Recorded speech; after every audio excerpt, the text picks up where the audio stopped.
The Okene Local Government Council Chairman, Abdulrasaq Muhammed, has continued to receive various groups into his office since he's recalled to take charge of the affairs of Okene Local Government after a few months of suspension for allegedly using his position to victimize some group of persons in Okene.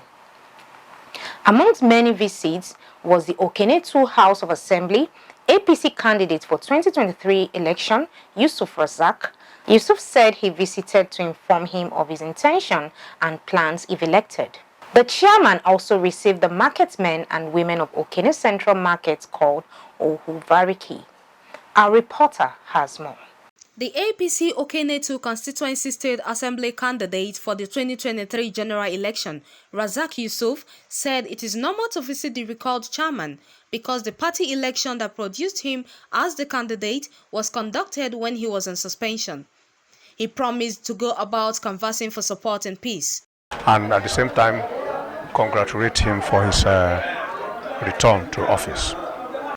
The elected chairman charged Yusuf to be law-abiding and that he should go about his campaign peacefully.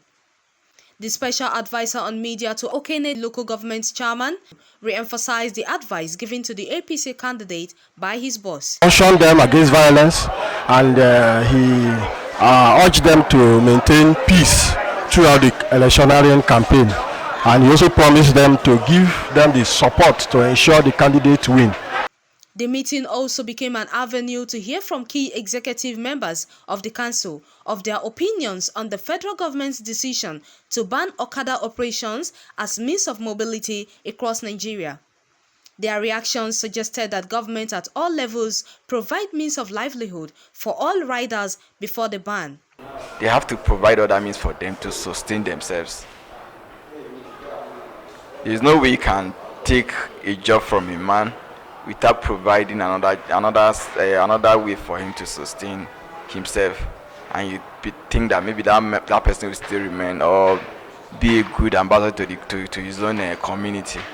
So if federal government have agreed to ban Okada, I think they should make other way for them to sustain themselves. As for me, Okada is a small means of business, but any business without security, any business without you being guaranteed the citizen security, it will not work.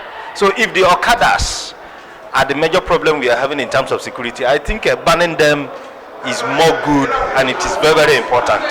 So as for me, on my own personal opinion, I support the banning of Okada in Nigeria. By the federal government banning Okada, definitely they will provide another means for the citizens, especially some people go to work. Without Okada, they can't go to work. I think federal government will definitely do something about that. Security situation is so alarming, and the government is trying to take so many measures to curtail it, whether long-term or short-term measure. But let's have alternative arrangements for the Okada rider, because the statistics show that we have over 20 million people using tricycle as means of living. The people who call Okada. So let's look for alternative before we say okay, they should go and rest, or especially use the high broad areas, security threatened areas.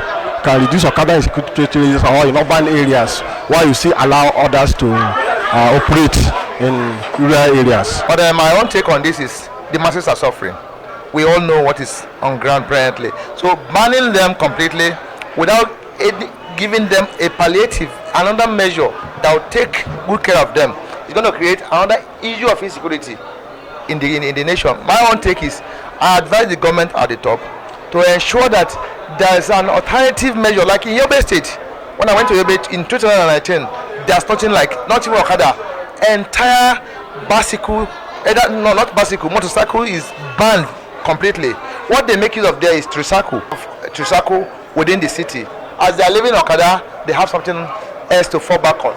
So my own take is, the measure is a very good one. If only government is going to make another provision for them, alternative provision, whereby they can be earning their living legitimately. Otherwise, issue of insecurity will continue increasing. So that is my take on that. Another group was the marketmen and women of the Okene Popular Central Market called Ohu Variki. The group welcomed the chairman back to the office, prayed for him to succeed and same time invited the chairman, Abdulrasaq Muhammed, to commission the just built convenience for traders and buyers. The chairman was later accompanied to Ohu Variki, where he performed the commissioning.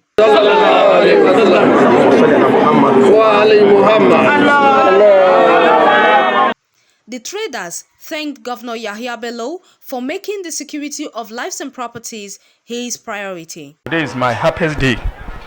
I'm very, very glad that the project where we do expect, God guide us and successfully done it, and the executive chairman of local government come commission on it. Very, very happy, and I wanted even more of assistance from the local government to state government to come and assist also that is the business people. The way the business people gather money, repairing this place, I was so happy. The governor of Kogi State, he was so try about the security. Today, I can mention the governor of Kogi State is the one of security in the whole Nigeria. I can say that. The colors of the local government chairman, he was try. All the Kogi Central chairman of the local government, they are try. My advice, if the other government can copy from him, we Nigeria, we are going to happy, seriously. The Okene chairman urges the traders to continue in their good gestures to promote peace and order in the market.